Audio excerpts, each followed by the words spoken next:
Which is a more painful mahadasha, shani, rahu or ketu? Well, basically, rahu and ketu just act like those two police officers which have been given a written order from the judge called as Saturn. जब आप court में खड़े होते हैं और बोलते हैं my Lord, और जो न्यायाधीश आपके सामने बैठा हुआ है, जो आपके कर्मों का हिसाब कर रहा है, वही है Lord Saturn.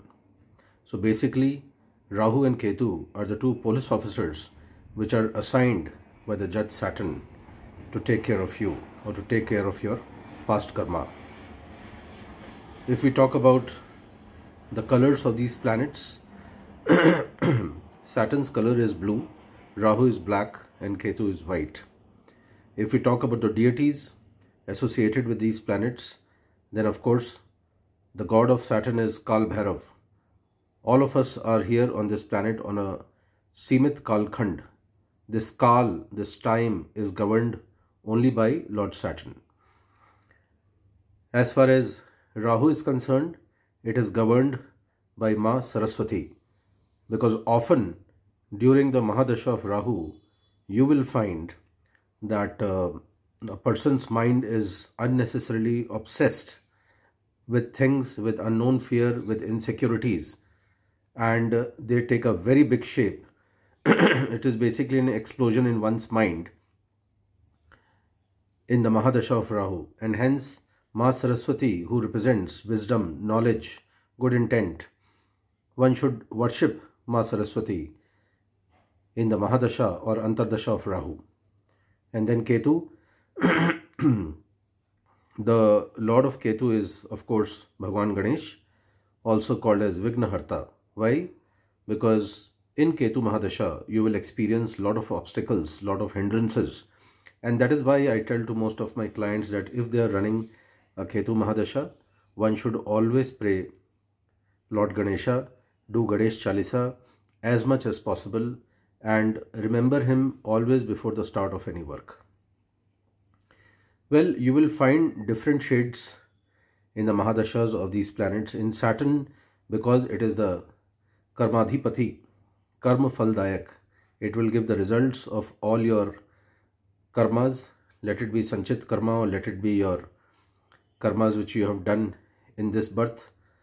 And one has to go through extreme hard work, one has to go through a lot of discomfort in Saturn Mahadasha, but eventually, if you have done your hard work and you have not taken any shortcuts, then eventually and gradually Lord Saturn blesses you with all the good effects of your hard work. But you cannot escape hard work. When it comes to Rahu Mahadasha, a person is unnecessarily obsessed with fear of insecurity, fear of unknown, something which does not exist in reality, or if the problem is only 10% in his life, but in the mind it will explode to an exponential of 100. And Ketu Mahadasha will normally take you towards spirituality, towards distraction, away from distraction, and it will make you a more spiritual person. And hence you will find that in Ketu Mahadasha, people take a little break from their daily routine.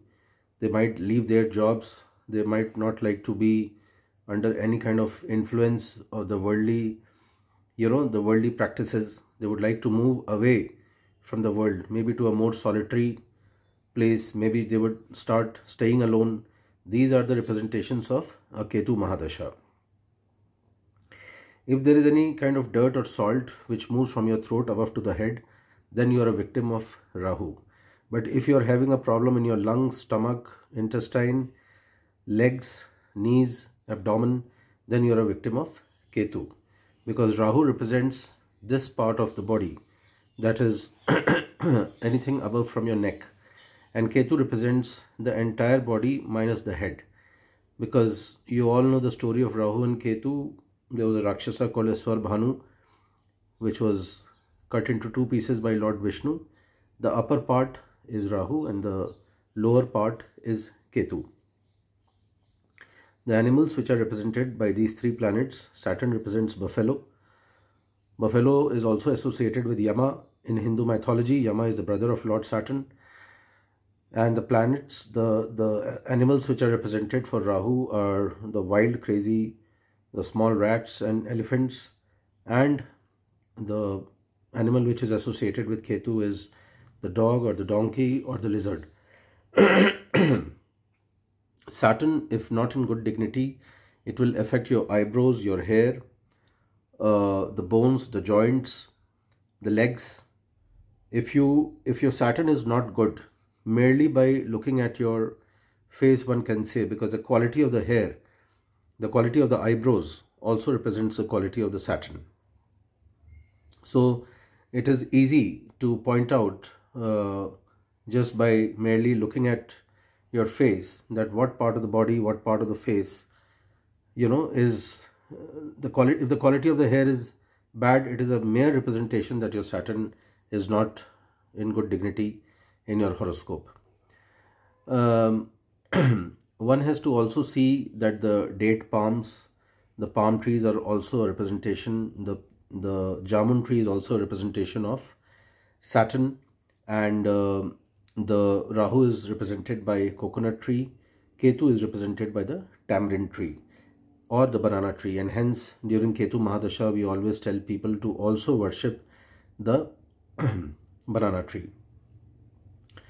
The person who comes under the influence of Rahu mahadasha, if Rahu is not placed in good dignity, you will find that he will often cheat or become dishonest, and this becomes more so during the mahadasha or the antardasha of Rahu, and one has to be a little careful during Rahu mahadasha, because personally I feel that this is one of those mahadashas which bring a lot of confusion in one's life, and one really needs a guru during Rahu mahadasha, because he is totally obsessed by the fear of insecurity. He may be tilted more towards materialistic desires and materialistic pleasures, and due to Rahu not being good, due to Rahu being very good, the qualities of a great writer, scientist, philosopher, philanthropist may emerge in that person. So it is not that Rahu only will give bad result. In today's Kalyug, Rahu is very important for money, and if your Rahu is in good dignity, if the Rahu is exalted, it is very good for stockbroking, speculative markets, money which comes suddenly, money which comes not with much of efforts. So Rahu also helps in getting money from such sources. Well, so it's a vast topic, but yes, if we compare the mahadashas of Saturn, Rahu and Ketu, I have personally found that Rahu has been the most troublesome. Saturn, of course, is a result of all your karmas, and Ketu takes you towards inner awakening, inner joy. Ketu takes you towards self-awareness. Ketu mahadasha, if you follow the traits of Ketu, if you do everything with good intent, with good subconscious, definitely Ketu mahadasha will be one of the best periods in your life. You can emerge as a great spiritual leader. You can emerge as a great spiritual individual during the mahadasha of Ketu. So this was a short video on Saturn, Rahu and Ketu mahadashas. If you have liked this video, please do subscribe to my channel Astronomy, and if you want any assessment on your horoscope, I am available at 9742 881188. Thank you so much for watching the video.